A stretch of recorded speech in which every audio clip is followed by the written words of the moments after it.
Hey guys. Hey Gizzy. Gizzy, you wanna eat the zombies? Eat them zombies? Gotta get them zombies. Gotta get them zombies. Okay. She's my doom dog. She gotta eat zombies. Alright guys. Remember I told you on my last video that I had surprise coming. So this is my mail call. I've got a prepper surprise. That was, well, it's not a surprise. I know what it is. But this was a gift to me from my son. And here it is. Let me bring it back a little bit so you can see a little bit better. And maybe a little better. Okay. So, my son got me this. He had something else coming too. But it's not going to be here till Tuesday. So I'll do an unboxing of that on Tuesday when it gets here. He's decided to help me in my prepping endeavors, which is seriously cool. And I gotta be careful. It says don't use blades to open, but I can't pull that tape off. I'm just using a very small, teeny, pretty dull blade. Okay. All right. So here it comes. Dun dun dun. Major prepper score. Isn't that right, Gizzy? Yeah. Get them zombies. Them zombies. You want to get them zombies? Oh, zombies. Okay, come here. Come here. Let everybody see you. Come here. Let everybody see you. Okay, come here. Come here. Can they see you? This is my zombie dog. My zombie dog? Zombies. Zombies. Zombies. Zombies. Oh, shit. Oh, shit. Zombies. Here you go. Hey, goody. All right. She gets so excited. Especially when I start talking about zombies. She likes to eat them. Okay, here we go. Everybody ready? This is such a cool gift for me. It is, ta-da! It is the MSS sleep system. Yes! Now I can go and get really cold weather if it happens to be that way. Like if the grand solar minimum hits like everybody thinks it's going to. I have a sleeping bag. It's supposed to be good down to -40. Now it says it's only good for 4 hours. Now I don't understand how that works. Because if it's good for 4 hours, why wouldn't it be good for 6 or 8? Maybe if you have the thing over your head and you're breathing in the bag, the moisture from your breath makes the bag not quite as effective. That's the only way I can think it would make a difference. But we'll see. All right. It's a little bit bigger than I expected because the guy that I watched a bunch of videos on these online so that I could see how to put them together and how to pack them away and how to check to make sure they were actual military issue. This is not the same kind of bag like what I was expecting, what they showed online. Slightly different. The other one I think had this part that would pull off the compression part, but I could be wrong on that. And they could have like different years, have different problems. Or different, not problems, different compression sacks. So here is the Gore-Tex cover. And it has the genuine military issue tag, so I know that it's genuine military issue. Must be the bottom. The zipper's all zipped up. Well, I guess it goes both ways. Oh, you can zip it up from the bottom or you can zip it down from the top. Cool. Zipper works. I have to get some of that zipper slicker muck stuff. Inside seems to be in pretty good condition. We'll turn it all the way inside out so I can get a good look at it. I see no rips, no tears. Only a small snag there, but it doesn't go to the outside, so we're good to go that way.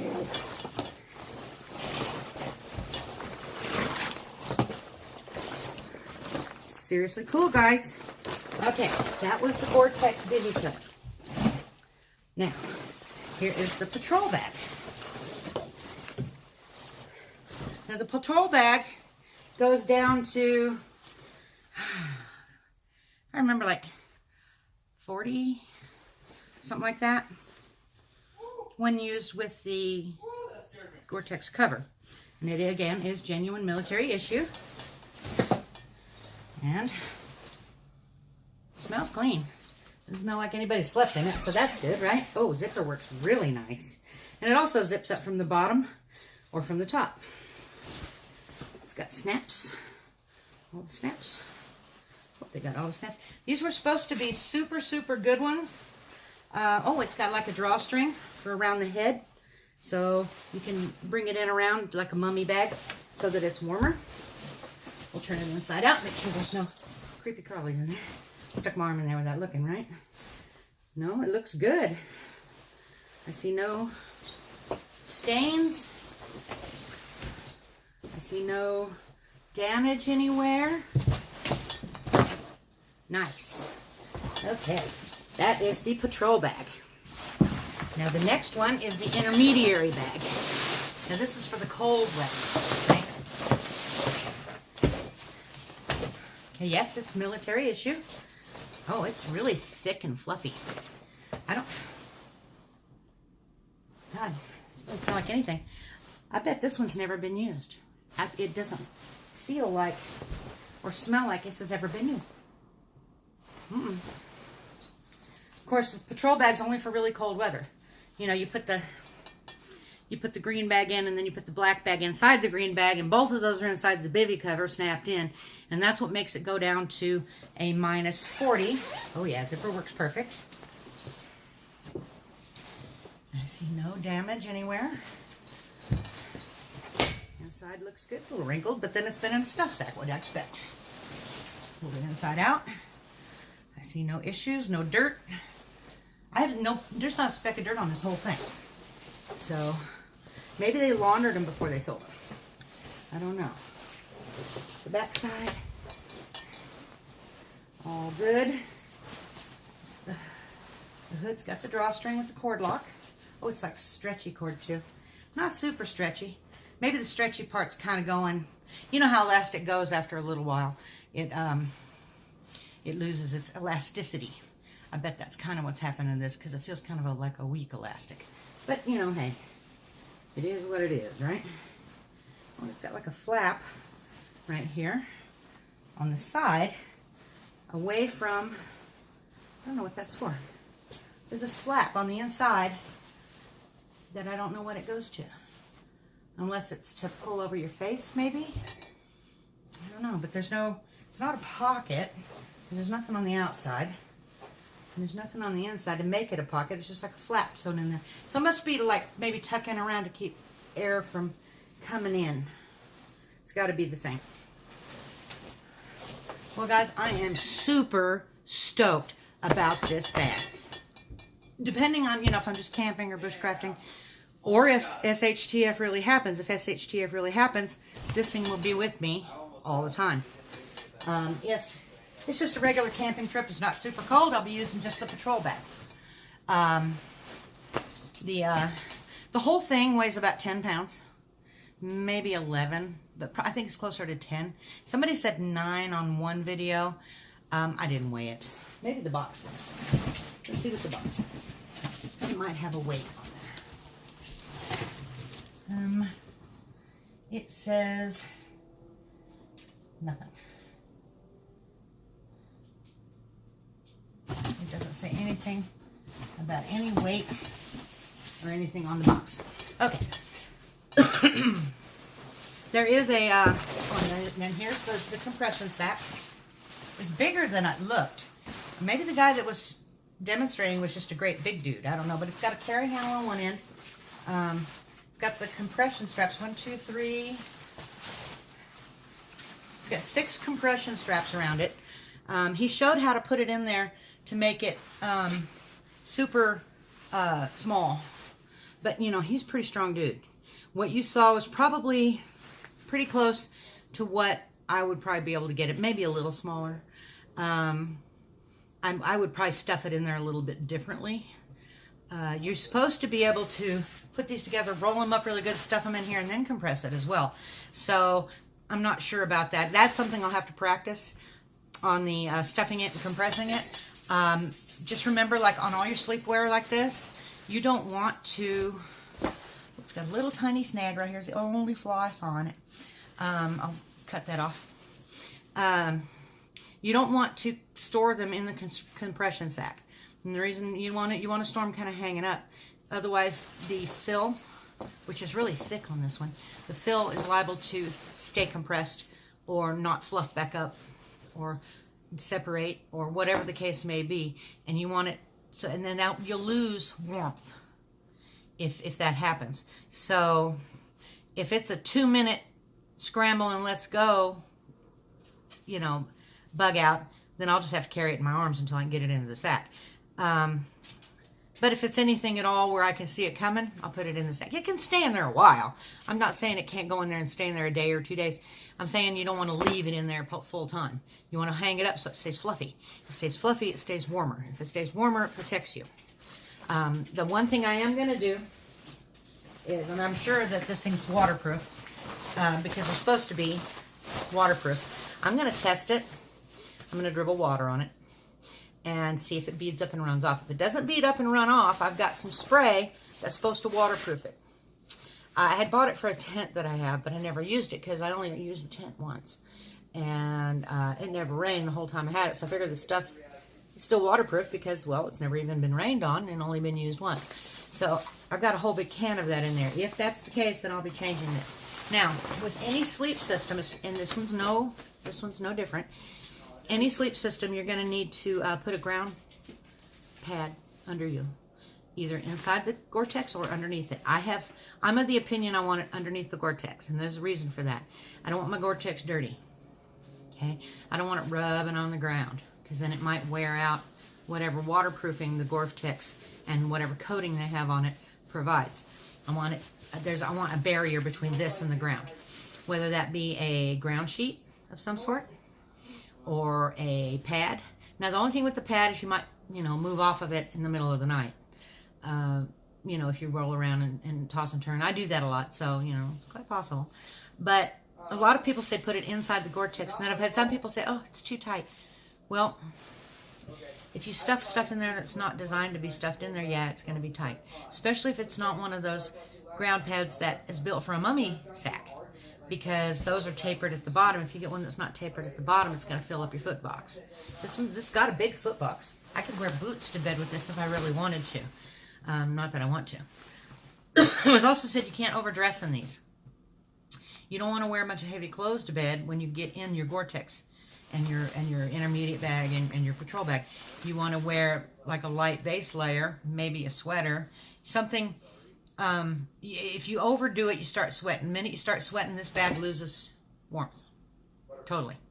Any bag, but especially something that's not wool. Okay, wool, everybody knows wool will keep you warm no matter what. Now, one thing I was going to do is I was going to make a sleeping bag liner out of some fleece.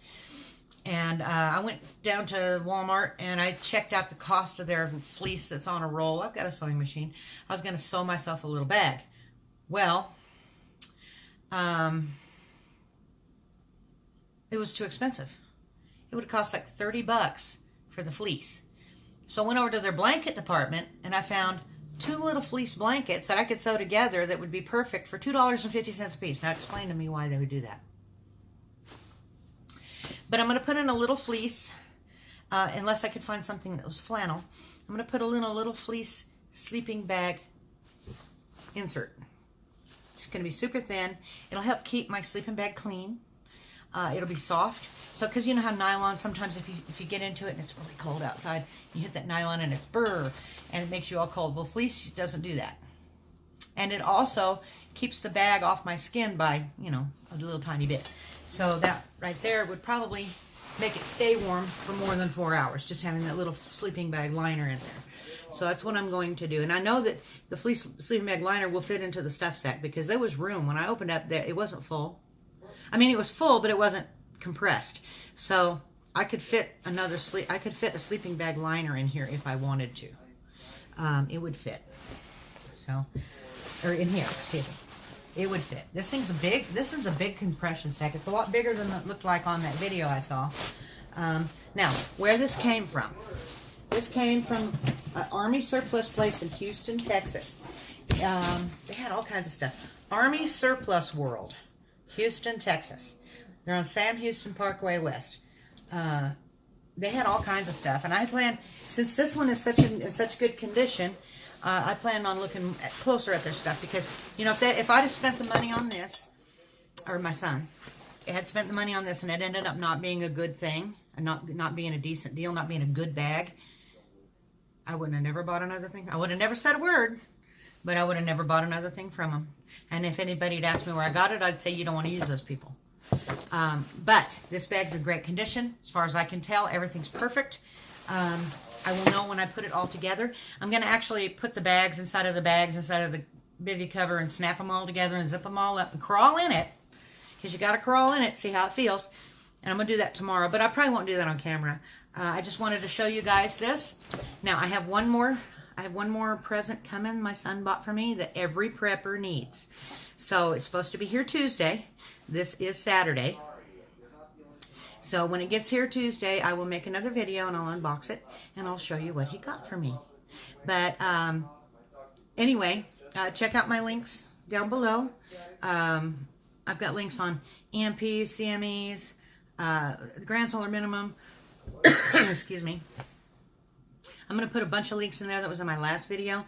Plus, I've got a link to an item that will shield your vehicle or your home from EMP. It's called EMP Shield. You wire it into your wiring, either on your vehicle or your solar array, or your house, or your business, or whatever the case may be. Your boat, you know, if you got a boat, and it catches that E1 wave as it comes in to do damage to your stuff. Now, granted, your house might get a little bit of the EMP as well, but most of the real fast-moving E1 wave is going to come in through your electric lines. That I have learned. So that thing there will stop it, and and it'll stop it more than once. See, because it comes in 3 waves. You got an E1, E2, and E3. Okay, the E1 does the most damage. The E2 and E3 are slower, and usually something like that can be caught with a surge protector. But the EMP shield also catches lightning strikes, all that stuff, because it works in nanoseconds. Y'all just check it out. I'll put the link down there. I've got a coupon code for $50 off. If you want to use it, great. But you do want to do something with you want to harden your stuff and make your stuff where if it does happen, which with the thing with Pakistan and India, and then North Korea is rattling their sabers, and so is Russia, and yeah, you want to have all your stuff, if you can, get it EMP proofed, okay?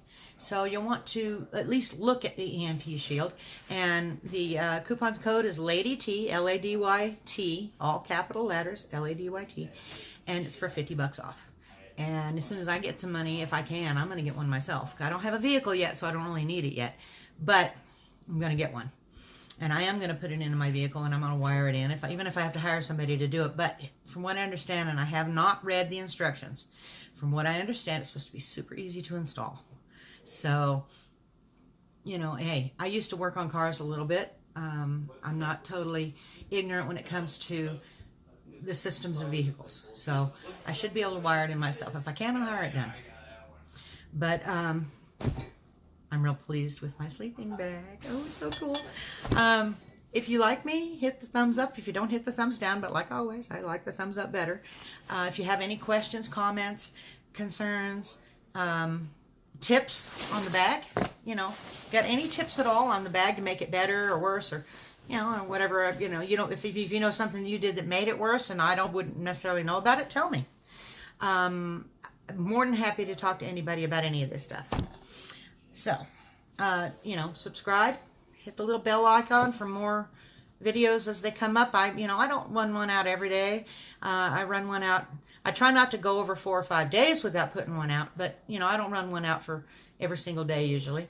So I don't want to inundate you guys with videos, because I'm sure there's a lot of people that do that. So, anyway, MSS Sleep System. That's Military Sleep System, I think is what that's for. Stands for. So, you guys have a good day, and y'all come back and see me, okay? Oh, I've been looking at the wrong end of the camera. Y'all come back and see me, okay?